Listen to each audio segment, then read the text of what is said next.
Hello Internet, my name is Ayla Tesler-Mave, here with Mizora. Like a lot of people, the Beatles were the band that single-handedly inspired me to pick up the bass and the guitar and become a songwriter and producer. I've listened to and studied every era of their mind-blowingly prolific 7 years and 7 months together as a band, and I could go on for hours with Beatles recommendations. But I want to make the breadth of their work more accessible and walk you through the 4 main eras of the Beatles.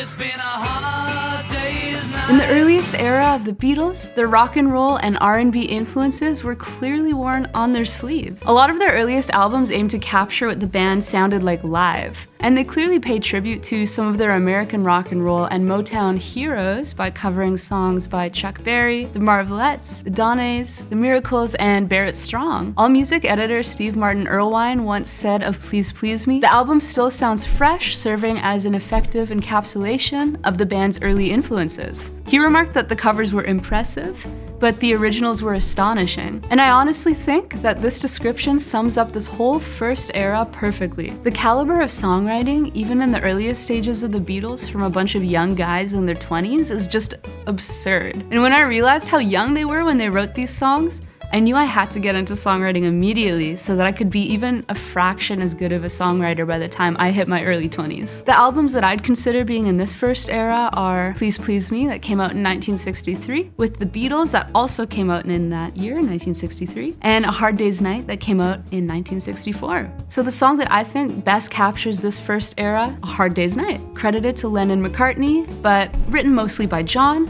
though Paul also seems to remember adding a few touches to the song too. The great George Martin, their producer, knew that this track would open both the album and the film that came out by the same name. So they came up with one of the most instantly recognizable and heavily analyzed song openings in pop history. This song is the perfect example of how the Beatles took the chord progressions, harmonies, and feel of their rock and roll and R&B influences, but totally reinterpreted them. When I heard this music, it wasn't enough for me to only be able to listen to it. I needed to pick up an instrument and learn how to do it. When I'm home, feeling you holding me tight, yeah, it's been a hard day's night, and I've been working like a dog. So the magic of this first Beatles era is in the electrifying cohesiveness and youthful love and joy that I think comes through from every single song on every album of this time. I hear that in everything from the harmonies to the drum grooves to George Harrison's catchy and singable guitar solos. And I think that this song in particular has all of that in spades.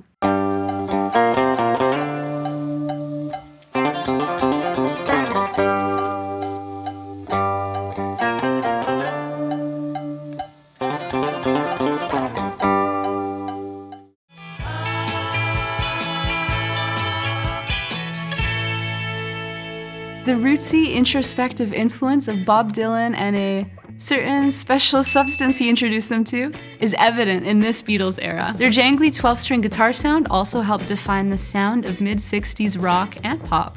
The albums that I'd consider to be in this era are Beatles for Sale, which came out in 1964, Help, which came out in 1965, and Rubber Soul, which also came out in 1965. And Rubber Soul in particular, I think best exemplifies this whole era. It's also the transition album that hints at the experimental era to come, with some songs beginning to use elements of Indian classical melodies and instrumentation like the sitar. Now the song that I think best encapsulates the essence of this era would be If I Needed Someone, written by George Harrison. It's the penultimate track on Rubber Soul, and it's one of George's first great contributions to the Beatles. And it's a song that I think perfectly captured the character and set the standard of mid-60s pop and rock. The influence of George's growing love of the drones found in Indian classical ragas had a huge impact on the sound of pop music at this time, as well as the sound of the 12-string electric guitar, which he started to use prominently on a lot of tracks from this era. To me, meditative raga-like bass lines like the one in this song are one of the defining sounds of the 60s. Paul lays down this repetitious drone-like bass line while the chords change around it, And the partly Mixolydian harmony also shows the emerging Indian classical influence on George's writing. I can't even explain how much I love this song. It's easily one of my favorite Beatles songs ever, and it always has been.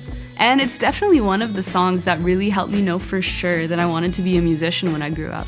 And even if you don't want to be a professional musician, I think songs like this can really just be the soundtrack of your whole life and make you fall in love with music so much more. If I had some more time to spend, then I guess I'll be with you, my friend.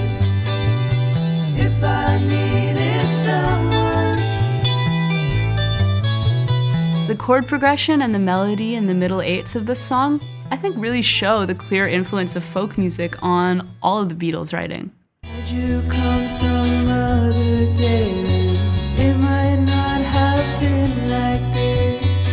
But you see now I'm too much in love.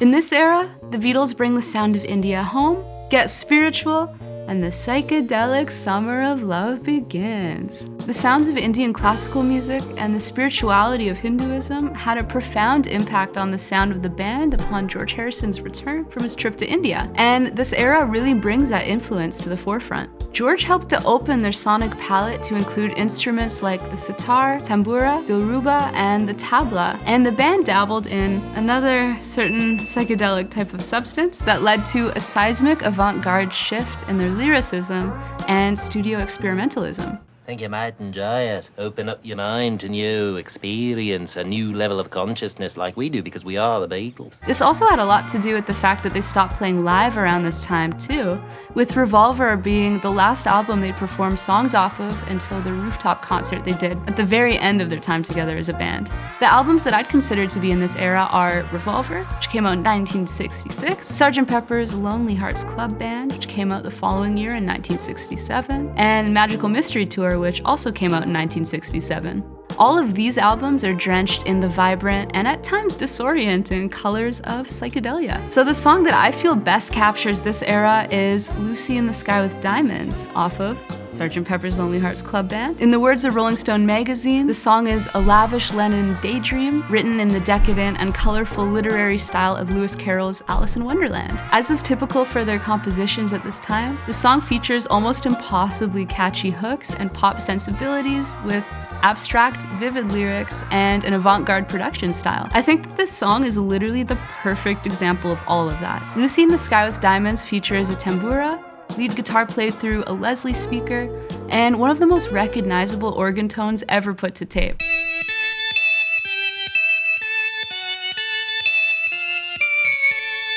I almost can't even find the words to express how important this musical period of the Beatles is to me. It made me realize that all I want to do is push myself to my limits as an artist, but never at the expense of writing a song that will move and inspire people. It helped me fall in love with being authentically weird and embracing the absurdity, and I've found that a lot of Beatles fans feel the same way about this era.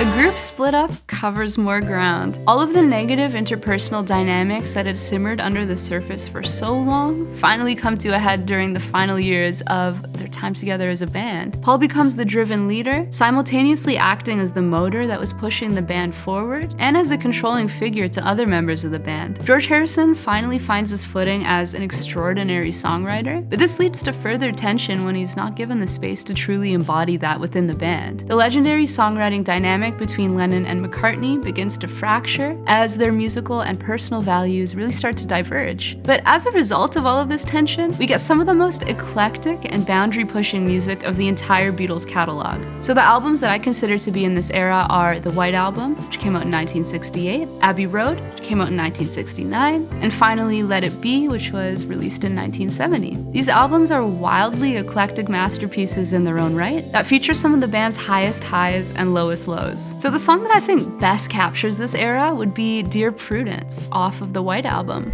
It was written during the band's 1968 trip to India, inspired by a girl named Prudence, who who was on the trip with them and became so secluded and detached from the world due to obsessive meditation. The song was written as an invitation for her to rejoin the outside world, and the peaceful flow-like feel of the song captures the essence of meditation and the Indian spirituality they'd been exposed to through the Maharishi. Dear Prudence is the second song on the White Album, and it opens with a really beautiful finger-picked acoustic guitar intro, immediately following the straight-ahead rocker Back in the USSR. It's a pretty jarring song pairing, and the intro to Dear Prudence even starts with the airplane tape loop from Back in the USSR. This song truly shows the fragmented nature of the band through the fact that Ringo wasn't even present for the recording of it. He had temporarily left the group after a conflict with Paul, because Paul criticized his drumming on Back in the USSR. And ironically enough, Paul is the one who filled in on drums in this song. And it might be one of the best drum parts in any song the Beatles ever recorded. And while it isn't particularly fun to read about conflict within a band that you love so dearly, this era and this song in particular made me fall in love with the idea that you could play more than one instrument. You weren't confined to playing that one instrument you considered as your main instrument. And this is the song that really inspired me to sit down at the drums and just play. And it definitely is one of the songs that made me fall back in love with playing the bass after playing the guitar exclusively for years.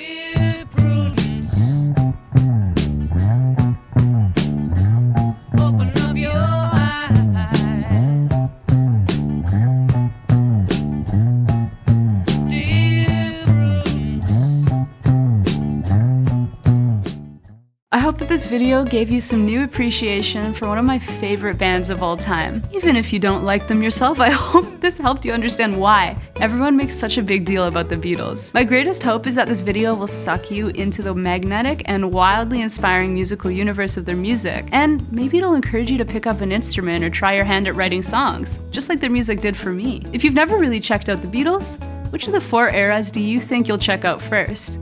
And if you're already a Beatles fan, share your favorite Beatles songs or albums and let us know what made you fall in love with them. Hope you enjoyed this video, and we'll see you in the next one.